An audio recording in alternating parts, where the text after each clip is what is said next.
Shiv Sena chief Eknath Shinde के लिए पिछले 10 दिन काफी चुनौतीपूर्ण रहे। एक तरफ उनकी तबीयत खराब चल रही थी तो दूसरी ओर महाराष्ट्र के डिप्टी सीएम के तौर पर देवेंद्र फडणवीस की सरकार में शामिल होने का उन पर भारी दबाव था।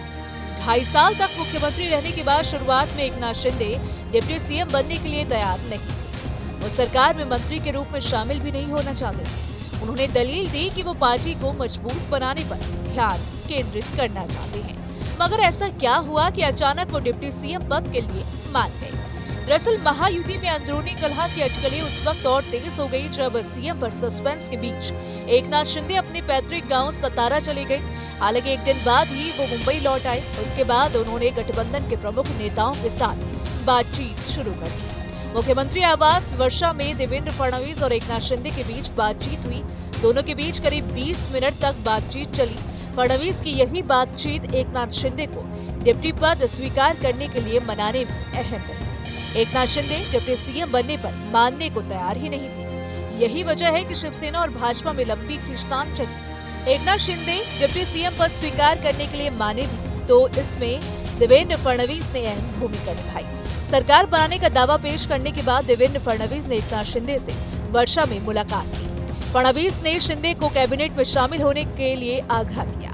20 मिनट की इस मुलाकात में शिंदे ने अपनी कुछ हिचकिचाहट जाहिर की। बताया जा रहा है कि शिंदे को गृह विभाग, MSRDC और ऊर्जा जैसे अहम विभागों का उचित बंटवारा करने का आश्वासन दिया गया। फडणवीस ने साफ कहा है कि पोर्टफोलियो बंटवारे में न्याय किया जाएगा।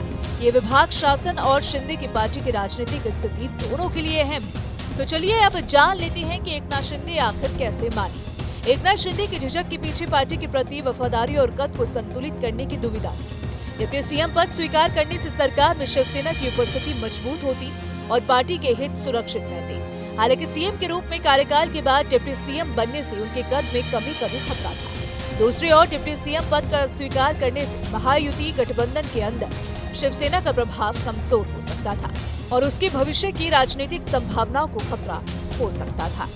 महाराष्ट्र की राजनीति में एकनाथ शिंदे का फडणवीस सरकार में डिप्टी सीएम बनना एक अहम मोड़ है।